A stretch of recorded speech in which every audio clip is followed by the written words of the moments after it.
Hi, folks. I wanted to wrap up our lesson plan assignment. If you lost points, I hope you don't take it personally, like,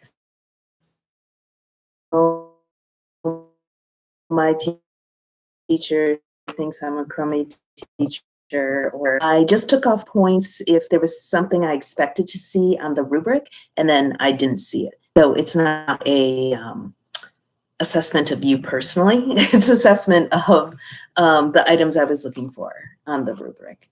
So with that said, I wanted to say that a lot of people included things that I did not have on the rubric, and I thought that was brilliant. So a lot of people had ideas for differentiation for students with special needs or an ELL population, and I thought that was great. I'll definitely incorporate that next time I do the assignment. In fact, I kind of graded from the bottom of the class list up, and then I went and I started at the top down. Nobody's saying anything about differentiation, and then I realized I had never asked about it. So I'll do that in the future. I also think it was great that people put in there that they were going to do future collaborations, kind of how this one particular lesson was just one in like kind of an ongoing, maybe not even the same unit, but just how this would open the door for future collaborations, or people put how they were going to meet with the teacher after the unit and reflect and revise for next year. So that was also a really important piece in lesson planning that I didn't necessarily give you room for. I might have written actually on your lesson plan. So kind of about halfway through, I switched. At first, I started to write on your lesson plan, and then I started to make all my comments in the comment box. And it actually just depended on where I was sitting and grading and if I had a mouse, like space to use a mouse. So it doesn't mean anything differently, but if you're kind of like, where are the comments? They might be in the actual paper. But getting back to the actual lesson plan itself, I think there's a lot of value in you guys remarking on and taking note of the standards that you are addressing in these cooperative lessons. I think I'm not a big like lesson plan writer as a teacher, but there's something to be said to be able to go to a principal or for the public or even for other teachers to see, hey, here are the standards for my area. And you know, these are the important elements that have been identified nationally or at the state level. I think it brings a lot of credibility to what you do, and it shows the importance of your role.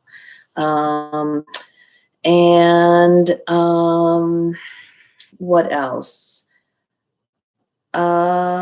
So I thought another thing that, I'm sorry, I'm jumping around a little bit because I'm going to say one more thing that people included that I thought was awesome. A lot of people included the audience for their students' work. And I think that's super valuable because students deserve an audience for their work. With technology today, it's pretty easy to get an audience for your work. And whether it was other people in the school or parents or their classmates or publishing something online, I think that that whole idea of audience is really important to students' work as well. Here were two places that people had issues.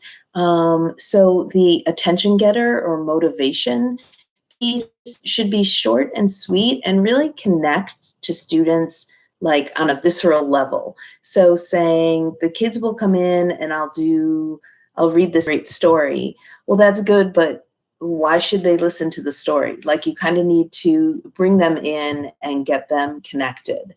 So if you didn't have what I considered a hook, in fact, I should probably use that word hook. I think somebody else used it. in their lesson plan. You definitely want to think about that. I always approach lesson planning with a mindset that like, no one cares what I'm doing, because frankly, in any class, there can be a bunch of people who like are disengaged and don't care. So how are you going to get them to listen to you even in that first minute, so that they'll even like raise one eyebrow? And I don't think I can raise one eyebrow, but so that they'll even raise one eyebrow and be like, there might be something here for me. Because kids don't naturally feel like they belong, or there's something in your lesson for them. And so they need to connect with it. So that's what I was really looking for with the motivation thing. A lot of people put like the first part of their lesson there. And I was not looking for that. Well, I shouldn't say a lot of people, a few people put that, but it's really important, I think, to think about that motivation piece. And on the flip side, that closure piece is just as important. And for that, I don't really want to know what you're doing after it or how you're wrapping up the lesson. How you're wrapping up the lesson is the end of the lesson. By closure, I mean, how are you engaging the students in metacognition? How are you going to get them thinking about their learning? And if they think about their learning before they leave your room, then when they walk out the door and somebody says, "What did you do in class today?" they'll be like, "Oh, here's what I learned. Oh, here's how I grew or I changed." But if you don't take that time to think about, to give kids the chance to think about their own thinking and their own learning, they're not going to be, well, there's a good chance, not always, they won't even be aware of it. So those 2 minutes that you spend, you gather the class together and do like a quick, like 5 people participate or shout out or turn and talk to an elbow partner. That can actually be extremely valuable time. So that's why I wanted to include it there. You know, I was definitely looking for these things that are inherent in learning, like the metacognitive piece and the social piece. Definitely by giving students an audience, it's social. Students don't need to sit and do their own worksheet ever. There's always joy in like working with a partner. Well, I shouldn't say there's always joy, because a lot of times there are always problems. Which brings me to my next topic, which is a lot of you guys included like management predictions.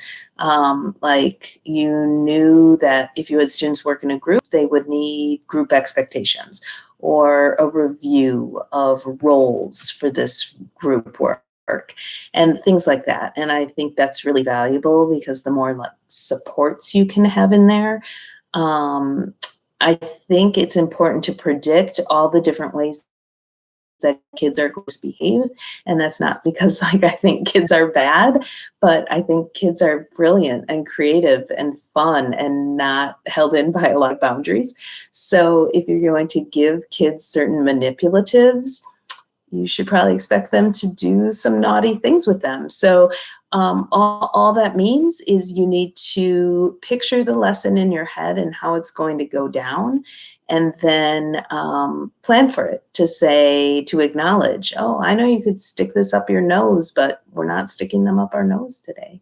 You know, whatever it is that you need to do to cut off the behaviors that you don't want. I don't think you should ever expect kids to sit, listen, and be compliant. I think you should plan for the default, which is what kids would prefer to do, is just run around the room a bit. So, or talk with their friends or whatever it is for their age level. And then you need to plan your lesson accordingly with all the necessary supports. I know I had one more thing that I wanted to say. Oh, because I'm talking about all this teacher stuff, I think some people were at a disadvantage.